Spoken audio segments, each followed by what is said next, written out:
Bonjour Imad Bejani, vous êtes responsable du secteur éducation chez Microsoft. Vos équipes accompagnent les établissements dans leur transformation digitale, on pourrait dire de la maternelle jusqu'au CNRS. Et vous allez aujourd'hui nous expliquer en quoi la data, l'intelligence artificielle peuvent être au service à la fois de la formation et de l'insertion professionnelle. Merci Pascal de me donner cette opportunité pour cette première édition Digitaline 2017. Donc je suis ravi d'être là d'abord et de pouvoir partager ce sujet et quelques idées avec vous. Juste pour commencer, un mot sur Microsoft France. Donc juste pour dire que nous accompagnons les établissements éducatifs depuis bientôt 40 ans. Donc c'est un peu dans notre ADN vraiment. Microsoft est à 5000 chercheurs, on a plein de doctorants, nous avons un labo commun avec l'INRIA, et puis nous, l'équipe que j'anime, on a le but d'accompagner les établissements éducatifs dans leur transformation numérique, et nous le faisons avec passion tous les jours. Donc aujourd'hui, je voulais partager avec vous un sujet, donc qui est la formation professionnelle, puisqu'en France la formation professionnelle est un vrai enjeu et ça dysfonctionne. Enfin, ce n'est pas génial puisque aujourd'hui on a quand même un taux de décrochage des jeunes qui est très important. 100 000 jeunes quittent le système éducatif tous les ans sans diplôme ni qualification. C'est moins bien que beaucoup de pays développés, beaucoup de pays européens, et en tout cas très loin de la tête du peloton. Et en même temps, on dépense beaucoup d'argent. C'est 1,5% du PIB qui va là-dedans. 32 milliards, vous imaginez 32 milliards par an. Donc ces dépenses ne sont pas très productives. Et on a un taux de chômage des jeunes qui est très important. C'est à peu près le quart de la population active entre 15 et 24 ans qui sont au chômage. Et bien sûr, après il y a le coût induit sur le système, notamment les allocations chômage. Donc voilà, on est dans une situation qui n'est pas excellente et il faut faire quelque chose. Donc bien sûr, le gouvernement et le président Macron a clairement dit que la formation est un des leviers pour augmenter à terme la compétitivité de la France. Je veux partager avec vous cette planche aussi qui est intéressante, qui est une étude de l'OCDE. Et qui montre bien que en matière de compétences, que ce soit littératie ou numératie, on n'est pas très bien pour un grand pays développé. Vous voyez, on est plutôt tout en bas du graphe, en tout cas vers la droite. Donc ça veut dire qu'aujourd'hui il y a quand même 20-25% des 16-65 ans qui ne maîtrisent pas les basiques. Alors c'est tout à fait cohérent avec les résultats de PISA, puisque si vous démarrez pas très bien, il y a peu de chances que plus tard vous puissiez vous rattraper. Mais il faut voir que c'est cette tranche d'âge quand même qui est le plus concernée par la formation professionnelle et la formation continue. Donc quels sont les problèmes? Pourquoi on se retrouve dans cette situation peu avantageuse? D'abord, on a un problème qui, pour moi, se passe au niveau de l'établissement et qui est lié à la qualité de l'enseignement ou en tout cas de l'apprentissage. Je cherche pas à dire que voilà c'est la faute de quelqu'un, mais en tout cas c'est à ce moment-là quand les jeunes sont en établissement que quelque chose dysfonctionne. Et puis il y a l'orientation qui ne va pas très bien. C'est-à-dire non seulement le jeune va se retrouver dans une situation où il ne maîtrise pas les basiques, mais en plus on va l'envoyer vers éventuellement une spécialité en formation professionnelle. On va le récupérer après le décrochage et on va l'envoyer à un endroit où il ne se sent pas à l'aise, où il n'a pas les atouts, et donc il y a peu de chances que ça se passe bien. Et en plus de ça, imaginons que ça se passe bien, souvent il y a un drame deuxième temps, puisqu'on va l'envoyer sur des filières ou des spécialités qui ne sont pas en phase avec les demandes du marché de l'emploi. Donc c'est un problème quand même que on envoie nos jeunes sur des pistes qui finalement sont des impasses. Et c'est pas de leur faute que finalement ça se passe pas bien. Et enfin, imaginons que on s'en sorte par rapport au problème 1, par rapport au problème 2, on arrive au problème 3, c'est qu'on risque après de ne plus être dans le coup. Donc quand on va avoir 5-10 ans d'expérience professionnelle, on peut se retrouver un peu décalé par rapport au marché du travail et surtout par rapport aux compétences dont on a besoin. Et là, en ce moment, avec l'avènement de tous les métiers du data, de la data, on voit bien qu'il faut bien que le système aide les personnes à acquérir des compétences nouvelles. Donc, que faut-il faire? Ça paraît simple, c'est plus vite dit que fait. Donc, il faut prévenir le décrochage, personnaliser les parcours de formation pour que chaque élève et étudiant trouve sa voie, et là où il est à l'aise, là, il sera bon. Il faut adapter, et notamment, je le dirai tout à l'heure encore plus précisément, donc il faut adapter l'offre d'emploi à la demande d'emploi dans les bassins d'emploi. Donc ça se joue aussi au niveau local. Donc ce sont les collectivités, notamment les régions, qui sont concernées par cette problématique. Et enfin, il faut anticiper. Il faut essayer d'anticiper au maximum l'évolution des métiers. Et pour piloter tout un écosystème de formation professionnelle et de formation continue, ça se fait pas en 2 jours. Donc la réactivité, bon, bien sûr il faut augmenter la réactivité, et on en parlera, je vous dirai comment le digital peut y contribuer, mais il faut surtout anticiper. Alors, l'exploitation et l'analyse des données peut aider à résoudre ces problèmes. Donc aujourd'hui on est dans une période assez formidable où on a la capacité, on a les outils, où il n'y a plus de limites, ni de stockage de données, ni d'exploitation des données. On a tout ce qu'il faut pour faire du sens de toute cette data qui est vraiment, qui nous tend les bras, qui est partout et qui n'est pas suffisamment utilisée. Je veux faire 2 remarques préalables. La première remarque, parce que je vois que très vite on peut avoir des questions là-dessus. Tout ce que je vais dire, bien entendu, se situe dans une précaution maximum de l'utilisation des données, notamment des données personnelles. Donc il faut veiller à la confidentialité, et là, heureusement, on a une nouvelle réglementation européenne qui régule l'utilisation et l'exploitation des données personnelles, donc qui est extrêmement sévère, extrêmement exigeante, et c'est en Europe. Donc le reste du monde n'a pas cette chance, nous on a cette chance en Europe, et bonne nouvelle, c'est demain matin, c'est en mai 2018, que cette exigence va s'appliquer. Elle va bien au-delà des règles CNIL actuelles. Il faut, dans tout ce que je vais raconter concernant les techniques qu'on peut utiliser, il faut opter le plus souvent possible, quand on peut, quand il n'y a pas un enjeu de personnalisation, il faut opter pour des analyses par cohorte, par groupe. Donc on n'est pas obligé à chaque fois de regarder les cas personnels. On peut dire, voilà, cet ensemble d'élèves, ce groupe d'élèves, ils ont à peu près les mêmes patterns et on va les traiter de la même façon. Et moi, je conseille, souvent quand on travaille avec la puissance publique ou des collectivités, on demande à ce qu'il y ait une charte éthique autour de l'exploitation des données, et aussi la mise en place d'un comité scientifique pour qu'il y ait tous les garde-fous. Et la deuxième remarque, je ne veux pas faire croire en racontant tout ça qu'il ne se passe rien.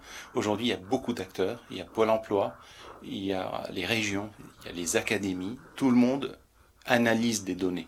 Donc je ne voudrais pas donner l'impression qu'il n'y a rien, mais aujourd'hui, il nous manque la profondeur de l'analyse, il nous manque l'exhaustivité de l'analyse, et il nous manque la mise en œuvre des conclusions. Et c'est là où la data peut apporter. Alors je vais reprendre les 3 problèmes. Donc le premier problème qui se passe plutôt à l'établissement, au sein de l'établissement, qui est le décrochage et le manque de personnalisation ou le manque d'adaptation des parcours de formation et notamment de l'orientation. Et là, on va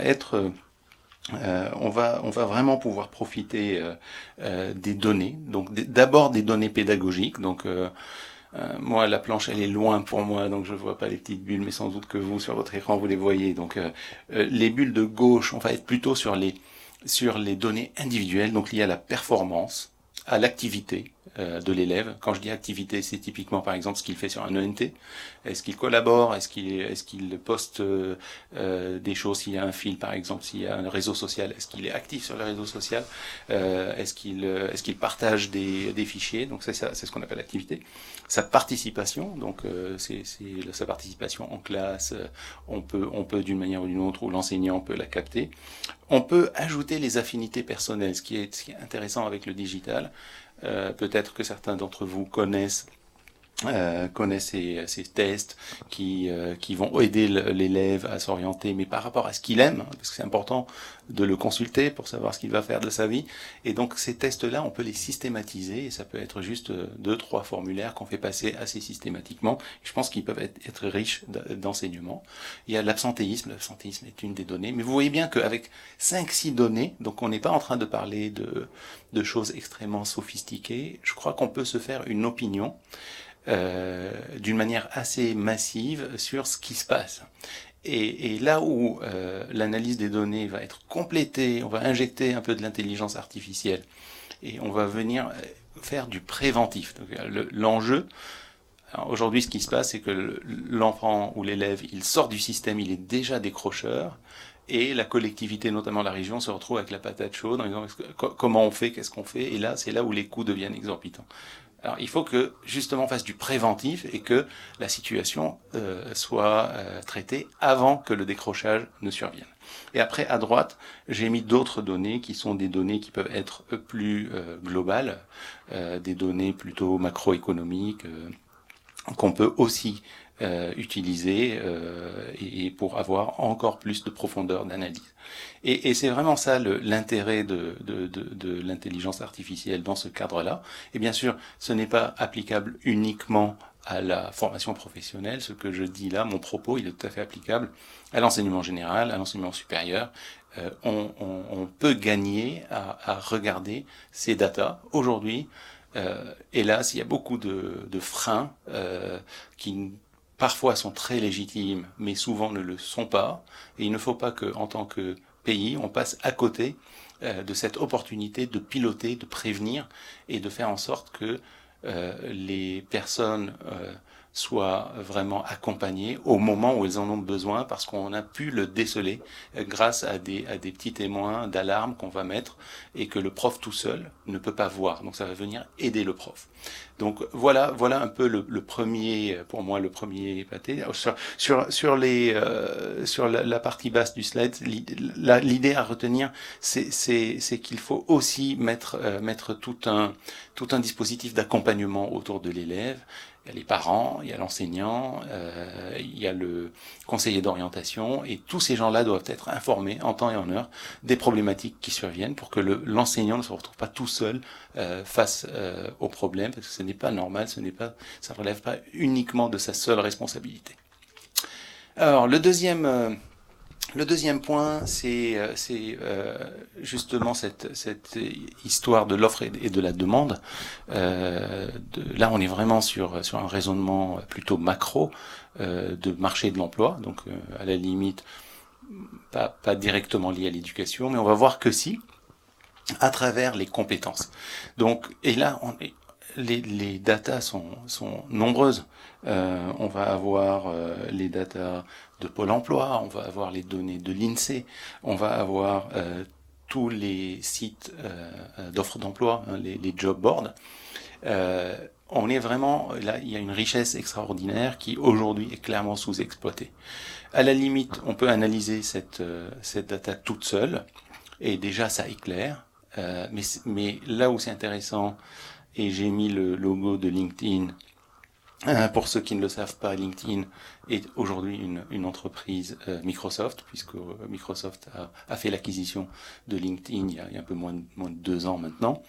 Et LinkedIn est un formidable réservoir de données sur les compétences. Et donc LinkedIn travaille à faire un graphe, on appelle ça, c'est un modèle, on va dire, un modèle globalisant. Donc là, on n'est pas dans le nominatif, on n'est pas dans la donnée personnelle, mais ça va éclairer d'une manière générale, on peut le faire par bassin d'emploi, on peut faire au niveau d'un pays, mais ça va éclairer un peu sur les forces, les faiblesses et les réservoirs de compétences sur tel et tel sujet. Et donc là, on va avoir deux actions importantes, c'est qu'on va aider l'établissement à ajuster son projet d'établissement, son projet pédagogique, pour commencer à inclure des formations qui vont aider justement à ce que les filières, enfin les formations renvoient vers des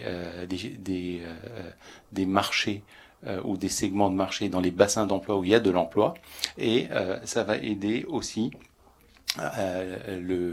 la commande publique à s'adapter. Vous savez, aujourd'hui, typiquement, les régions commandent pour plusieurs centaines de millions d'euros des formations professionnelles, des formations continues, et ça va les aider à les optimiser. Et donc là, il y a la notion de meilleur retour sur investissement et voire d'économie. Donc voilà cette deuxième idée qui est à un moment où on va aligner l'offre et la demande, et on va commencer à mettre dans le système éducatif les compétences, on va former aux compétences qui vont aboutir sur de l'emploi.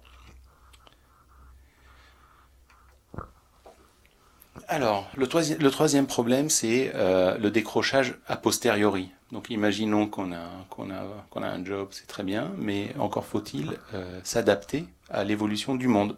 Et on voit aujourd'hui, donc nous, on a la chance de vivre en ce moment une vraie révolution, donc une révolution industrielle majeure, avec l'économie de la data. Donc, ça, nous, typiquement Microsoft, en tant qu'employeur, nous n'arrivons pas à trouver les compétences, et ça c'est partout au niveau mondial, pour nos propres besoins, pour nos salariés. Et donc on voit qu'il y a des endroits où on a besoin d'augmenter, de renforcer les compétences, et ça doit se faire au fil de l'eau, et ce n'est pas uniquement de la chance ou l'opportunité pour la formation initiale. Il faut que ça soit de la formation tout au long de la vie. J'ai perdu mon... Voilà. Et cette formation tout au long de la vie, on va pouvoir justement l'éclairer avec l'analyse de la data, encore une fois. Donc on voit l'apport ici pour anticiper et accompagner justement la croissance des personnes actives. Et là, on va pouvoir s'appuyer sur des statistiques d'emploi, sur des statistiques de compétences, mais aussi, et là c'est intéressant sur la partie de droite, on va pouvoir utiliser aussi typiquement des outils comme LinkedIn, mais il y en a d'autres aussi. Donc imaginons, je vous donne un exemple.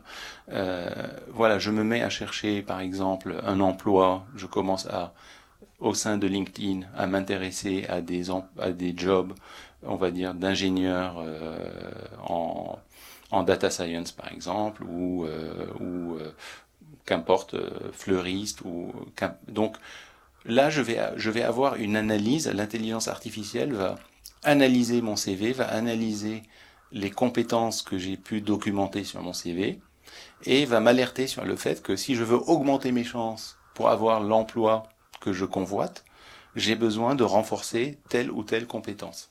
Et là, on voit comment la réactivité peut être totale, a fortiori si derrière, on peut accéder vite à une plateforme d'apprentissage. Et donc ça, c'est typiquement la plateforme lynda.com, qui est la plateforme d'apprentissage de LinkedIn. Et on peut d'ailleurs peut-être se faire certifier, voire obtenir un diplôme qui va aller alimenter le profil LinkedIn et encore le rendre plus attractif, et donc augmenter mes chances d'avoir cet emploi-là. Donc là, on voit bien qu'on va mixer des données qui sont très macro avec des données qui sont personnelles, et on va les utiliser à augmenter les chances d'une personne à trouver son emploi. Et ce cycle-là, cette formation tout au long de la vie, devient du coup extrêmement intéressante, extrêmement productive. Pour finir, il y a quand même des facteurs clés de succès. Il faut mettre en place un certain nombre de conditions pour que l'exploitation des données aboutisse à des actions. D'abord, il faut avoir la matière, donc il faut avoir les capteurs. Et si on ne capte pas la donnée, notamment par exemple au sein de l'établissement, on peut pas en déduire grand chose. Et nous, en France, on a la chance d'avoir posé des ENT à peu près partout, en tout cas en collège et en lycée. Et ces ENT recèlent de data formidables, mais il faudra les améliorer, il faudra en augmenter la qualité, il faut que les usages des ENT augmentent encore plus pour que ces données soient représentatives réellement du niveau de l'élève. Il faut permettre l'accès à ces données. Et donc, bien sûr qu'il y a un sujet, il faut faire très attention. Il ne faut pas faire n'importe quoi. Mais à un moment, c'est comme si à la première révolution industrielle, on a un pays tout entier décidé de ne pas utiliser le charbon ou de ne pas utiliser la vapeur. Ça ne va pas. Donc, on est vraiment dans une économie aujourd'hui de la donnée. Et il faut qu'on accepte et qu'on mette les bonnes conditions pour exploiter cette donnée. Il y a quelque chose de plus franco-français. Il faut une bonne coordination entre les académies, enfin entre le ministère et les régions, puisque l'apprentissage, en tout cas en formation initiale, collège, lycée, il est d'un côté, et la compétence sur la formation professionnelle et la formation tout au long de la vie, elle est de l'autre. Et si on n'arrive pas à avoir une vision globale de ce que pourrait être la progression ou le cycle de vie d'un apprenant des deux côtés de la barrière, on va jamais y arriver. Et enfin, il faut introduire de l'agilité dans le pilotage du système. Si on met 3 ou 4 ans juste pour changer un projet d'établissement, c'est pas assez vite. On va regarder un peu les trains passés, et c'est dommage. Donc il faut que cette flexibilité arrive, et cette flexibilité peut être enfin augmentée par l'auto-formation. Il faut que l'individu aussi, enfin, soit responsable de sa formation, et que ce soit pas uniquement au ministère ou à la collectivité ou à l'État. Nous devenons, et avec les données, nous devenons acteurs de notre propre formation. Alors, une petite question pour rebondir sur vos propos. Imad, vous parliez de réactivité, d'agilité de l'écosystème de formation. Est-ce que, selon vous, cet écosystème, aujourd'hui, il est agile et il a su réagir très vite face aux enjeux de la transformation digitale? Alors, si on prend vraiment je ne suis pas totalement légitime. On a des chercheurs qui accompagnent durant des années les établissements. Il y a beaucoup de papiers pertinents là-dessus. Ce qu'on peut dire en France, on a quand même une formation professionnelle de très très grande qualité. Donc ce qui se passe dans les établissements est plutôt très bien. Après, c'est la mise en perspective par rapport à l'évolution au marché de l'emploi. Et ce qui peut pêcher, c'est effectivement un peu l'écosystème global. Ça veut dire qu'à un moment, il y a des actions qui vont être prises côté collectivité, il y a des actions qui vont être prises côté académie, et il faut que ces deux actions soient coordonnées, qu'elles soient rapides. Donc on ne peut pas à chaque fois écrire une convention triannuelle, et on ne peut pas la bouger durant 3 ans, etc. Donc les freins, ils sont plus de nature administrative, alors que la qualité, elle est là. Voilà. Et une autre question, et je vais revenir sur les propos qui sont en lien avec votre intervention, donc l'intelligence artificielle, les data. Tout à l'heure, Célia Rosentrop de Hatier nous disait qu'une intelligence artificielle ne pouvait pas être efficace sans données. Et d'ailleurs, vous avez rebondi là-dessus. On parle d'ailleurs d'ouverture de données. Nombreux sont les propriétaires de données. Vous avez parlé de Pôle emploi, vous avez parlé des académies, vous avez parlé des job boards tels que LinkedIn, les réseaux, etc. Vous-même, j'imagine que vous avez des données. Absolument. Est-ce que aujourd'hui ces données sont ouvertes pour ceux qui voudraient proposer des intelligences artificielles performantes?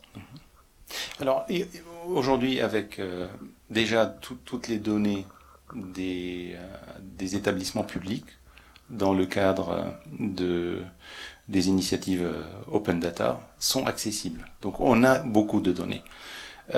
Maintenant, ces données, elles sont souvent hétérogènes, elles sont souvent peu structurées, et donc elles ne sont pas tout le temps satisfaisantes, et surtout quand on veut rentrer dans le domaine pédagogique, dans la profondeur de ce qui se passe en classe, là c'est une autre histoire, puisque aujourd'hui on n'a pas assez digitalisé les processus éducatifs pour qu'on puisse capter les traces de ce que font les élèves. Donc, on est entre deux, et surtout, il faut bien savoir ce qu'on veut faire pour poser les capteurs au bon endroit. Parce que l'enjeu, ça se passe, toute l'ère de la data, ça ne va pas se passer en 24 heures. Donc l'enjeu, c'est d'analyser de la data, mais l'enjeu le plus important, c'est de savoir poser les capteurs pour qu'à l'avenir, on ait une richesse et qu'on puisse l'exploiter au niveau des données.